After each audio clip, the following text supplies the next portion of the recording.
Hey guys, welcome back to our YouTube channel Bong reaction. আমি চলে এসেছি নতুন একটা ভিডিও রিঅ্যাক্ট করার জন্য। আমার সঙ্গে রয়েছে রিয়া আর রাজীব। আর আজকের যে ভিডিওটা আমরা দেখতে হয়েছে, মানে এই ভিডিওটাতে কি বলবো বুঝতে পারছি না, কারণ টাইটেলে লেখা আছে বাংলাদেশের 5 জন গণহত্যাকারী, ভয়ঙ্কর গণহত্যাকারী। মানেটা কি আমিও বুঝতে পারিনি।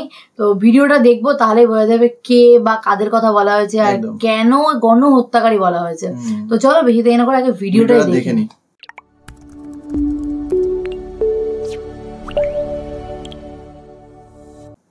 2024 সালের জুলাই মাস থেকে আগস্টের 5 তারিখ পর্যন্ত ছাত্রদের যৌক্তিক দাবির বিপক্ষে গিয়ে বাংলাদেশের রাজনৈতিক দল আওয়ামী লীগ যে গণহত্যা চালায় এর পুরোপুরি দায়ভার তৎকালীন প্রধানমন্ত্রী শেখ হাসিনার উপর দিলেও এর পিছনে আরো কিছু কুখ্যাত মাস্টার মাইন্ড আছে, যাদের সর্বাত্মক প্রচেষ্টা ও দিক নির্দেশনায় ছাত্রদেরকে 2024 সালে গণহত্যা করা হয়। তো চলুন বাংলাদেশের এই ঘৃণিত গণহত্যাকারীদের সাথে আপনাদের পরিচয় করিয়ে দিই। বাংলাদেশের কুখ্যাত গণহত্যাকারী ইন্ধনদাতার মধ্যে একজন অন্যতম ইন্ধনদাতার নাম হলো ওবায়দুল কাদের। ছাত্রদের শান্তিপূর্ণ বিক্ষোভ কর্মসূচিতে ছাত্রলীগকে লেলিয়ে দেয় তাদেরকে হত্যা করার জন্য।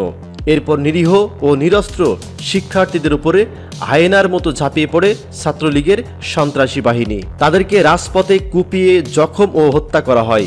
2024 সালের 19 জুলাই একদিনে রাজপথে হত্যা করা হয় 76 জন ছাত্রকে। ছাত্রদের রক্তে রঞ্জিত করা হয় ঢাকার রাজপথ। এই হত্যাকাণ্ডের মূল মাস্টার মাইন্ড ছিল বাংলাদেশ আওয়ামী লীগের সাধারণ সম্পাদক ওবায়দুল কাদের, যিনি ছাত্রদের যৌক্তিক দাবির পক্ষে না দাঁড়িয়ে উল্টো সন্ত্রাসী দিয়ে নিরস্ত্র ও কোমলমতির ছাত্রদেরকে রাজপথে ফেলে হত্যা করে। তো প্রিয় দর্শক, এই গণহত্যাকারী ওবায়দুল কাদের সম্পর্কে যদি আপনার কোনো মন্তব্য থাকে তাহলে অবশ্যই কমেন্ট করে জানাবেন। বাংলাদেশের কুখ্যাত গণহত্যাকারীর মধ্যে আরেকজন অন্যতম গণহত্যাকারীর নাম হলো ডিবি প্রধান হারুন, যিনি এই গণহত্যায় প্রত্যক্ষভাবে তার ডিবি বাহিনী দিয়ে অংশগ্রহণ করেন। গোয়েন্দা বাহিনীর একটি বিশ্বস্ত সূত্রে জানা যায়, ডিবি প্রধান হারুন রাজপথ থেকে নিরস্ত্র শিক্ষার্থীদেরকে তুলে এনে ডিবি কার্যালয়ে চালাইত নির্মম অত্যাচার ও নির্যাতন এবং অসংখ্য ছাত্রকে গুলি করে গণকবর দেওয়ার যে বিষয়টি বাংলাদেশের মানুষ দেখেছে, তার মূল হোতা ছিল এই ডিবি হারুন। ডিবি হারুনের কার্যালয় থেকে মুক্ত হওয়া এক প্রত্যক্ষদর্শী জানান, ডিবি হারুন যাদেরকে ধরে নিয়ে আসতো প্রত্যেক ছাত্রকে সম্পূর্ণ উল্লঙ্ঘ করে নির্মম টর্চার চালাতে থাকতো তার বাহিনী। অতিরিক্ত আঘাতে যখন কোনো শিক্ষার্থী পানি পানি বলে চিৎকার দিত, তখন পানির মধ্যে লাল মরিচের গুঁড়ো মিশিয়ে তাদেরকে খেতে দিত এই ডিবি হারুন। এইভাবে শিক্ষার্থীদেরকে ও সাধারণ মানুষের উপরে নির্মম অত্যাচার চালিয়েছে এই কুখ্যাত গণহত্যাকারী ডিবি হারুন। তো প্রিয় দর্শক, এই কুখ্যাত গণহত্যাকারী ডিবি হারুন সম্পর্কে যদি আপনার কোনো মন্তব্য থাকে তাহলে অবশ্যই কমেন্ট করে জানাবেন। বাংলাদেশের কুখ্যাত গণহত্যাকারীর মধ্যে আরেকজন মাস্টার মাইন্ডের নাম হলো স্বরাষ্ট্রমন্ত্রী আসাদুজ্জামান খান কামাল। অনেকে বলেছেন শেখ হাসিনার পরে এই গণহত্যাকারী তালিকায় যার নাম থাকবে তিনি হলেন আসাদুজ্জামান খান কামাল। রংপুরের পুলিশ যখন আবু সাইদের বুকে গুলি করে, এই ঘটনা ঘটেছিল এই স্বরাষ্ট্রমন্ত্রী কামালের নির্দেশে। পুলিশ, র্যাব ও বিজিবি দ্বারা প্রায় 600-র অধিক ছাত্র ও নিরীহ জনতাকে হত্যা করা হয় মাত্র 3 দিনে।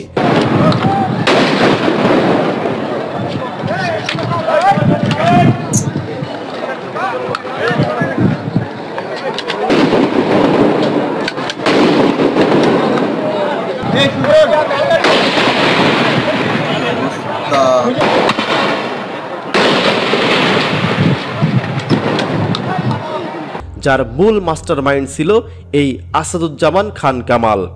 ঢাকা, চট্টগ্রাম, কুমিল্লা, বগুড়া, রাজশাহী ও ব্রাহ্মণবাড়িয়াতে সবচেয়ে বেশি ছাত্রকে হত্যা করা হয়। পুলিশের বিশ্বস্ত সূত্র জানায়, এই সকল জেলাতে অধিক বল প্রয়োগ করার জন্য পুলিশকে বারবার কড়া নির্দেশ দিয়েছিল এই স্বরাষ্ট্রমন্ত্রী আসাদুজ্জামান খান কামাল, এবং যে সমস্ত পুলিশ বল প্রয়োগ করতে অনিচ্ছুক ছিল তাদেরকে বদলি করে দাঙ্গাবাজ অফিসারদেরকে নিয়োগ করে এই স্বরাষ্ট্রমন্ত্রী আসাদুজ্জামান খান কামাল।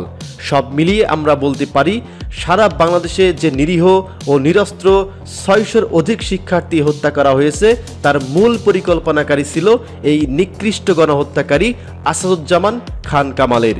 তো প্রিয় দর্শক, এই গণহত্যাকারী আসাদুজ্জামান খান কামাল সম্পর্কে অবশ্যই মন্তব্য করে জানাবেন। ছাত্র গণহত্যায় অংশ নেওয়া আরেকজন মাস্টার মাইন্ডের নাম হলো পুলিশের সাবেক আইজিপি আব্দুল্লাহ আল মামুন। তিনি নিরীহ ছাত্রদের উপর পুলিশ বাহিনী লেলিয়ে দিয়ে অসংখ্য ছাত্রকে হত্যা ও গুম করে 19 থেকে 21 জুলাইয়ের মধ্যে যে সমস্ত পুলিশ অফিসাররা ছাত্রদের বুকে ভালো করে গুলি চালাতে পারত না তাদেরকে সঙ্গে সঙ্গে বরখাস্ত করে দিচ্ছিল এই আব্দুল্লাহ আল মামুন। এই ছাত্র আন্দোলনের পুরো ঘটনার সময় তিনি ছিলেন স্বরাষ্ট্রমন্ত্রীর সাথে।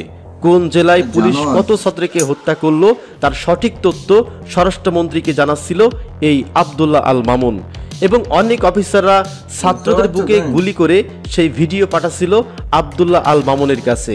যেই পুলিশ সবচেয়ে বেশি ছাত্র হত্যা করতে পারবে তাকে দ্রুত প্রমোশনের ব্যবস্থা করা হবে ইন্টারনাল ভাবে, এমনটা ইঙ্গিত দিয়েছিলেন এই কুখ্যাত অপরাধী আব্দুল্লাহ আল মামুন।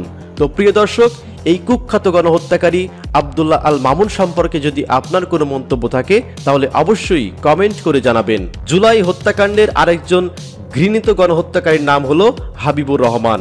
তিনি ছিলেন ঢাকা মেট্রোপলিটন পুলিশের কমিশনার।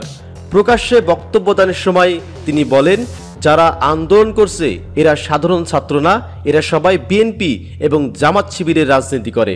অর্থাৎ সাধারণ ছাত্রদেরকে তিনি বিএনপি এবং জামাত শিবিরের তকমা লাগিয়ে দিয়ে তার পুলিশ বাহিনী লেলিয়ে দেয় ছাত্রদেরকে হত্যা করার জন্য, এবং যারা ছাত্রদেরকে ভালোভাবে গুলি করতে পারছিল না তাদেরকে সরাসরি অকথ্য ভাষায় গালাগালি করছিল এই ডিএমপি কমিশনার হাবিবুর রহমান, এবং সঙ্গে সঙ্গে তাকে ক্লোজ করে অন্য অফিসারকে সেট করে দিচ্ছিল এই হাবিবুর রহমান।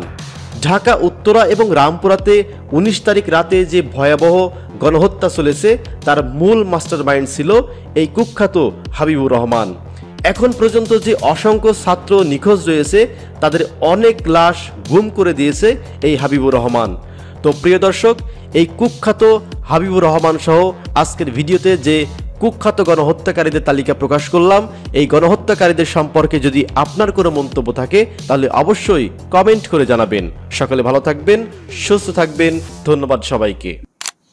এমন ভাবে মানে গুলি করা হচ্ছে, মনে হচ্ছে মানুষ মারছে না, গেম খেলছে ফ্রি ফায়ারে, যত বেশি লোক মারতে পারবে তত কেডি বাড়বে, এরকম মনে হচ্ছে, প্রমোশন হবে তাদের। এই বিষয়টা তো আমরা অনেকেই যখন কোটা আন্দোলনের বিষয়ে বা এই যে আন্দোলন চলছিল তার উপরে যখন ভিডিও দেখছিলাম তখন দেখেছি অনেক স্টুডেন্ট মারা গেছে। তো আবু সাইদ তো তার নাম, বা আমাদের মুগ্ধ, তো অনেকেরই, এছাড়া অনেকেই আছে যারা মারা গেছে, অনেক স্টুডেন্ট যেগুলো লিস্ট মানে হচ্ছে যেগুলো সরকারি খাতায় নেই, এরকম অনেক মানুষ মারা গেছে। সরকারের খাতা অনুযায়ী যে অনেক পরে এসছে হয়তো সেইগুলো, মানে সেই লিস্ট পরে হয়তো অ্যারেঞ্জ করা হয়েছে কিংবা সেগুলোকে তদন্ত করা হয়েছে। তো কিন্তু এখানে যেটা বলছে মানে এত এই যে মানুষগুলোর কথা বলেছে যে তারা এইভাবে ইন্ধন জুগিয়েছে বা এইভাবে লিটারালি যদি এটা হয় খুবই বাজে জিনিস। খুব উচ্চ পদস্থ মানুষরা যারা উত্তপ্ত করেছে পুলিশদেরকে গুলি করার জন্য কিংবা মারার জন্য, সেটা শুনতেই পেলাম, এখানে বললো।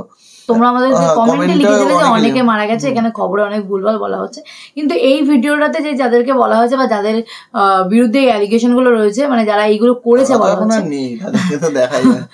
নেই, মানে এর কত মানে পুরোটাই কি সত্যি, না এর মধ্যে যেটা ভিডিওটাতে কিছু একটু অন্যরকম আছে সেটা তোমরা কমেন্টে, হ্যাঁ সেটা একটু কমেন্টে জানিও, পুরোটাই সত্যি না এর মধ্যে কিছু মানে একটু ভুল আছে।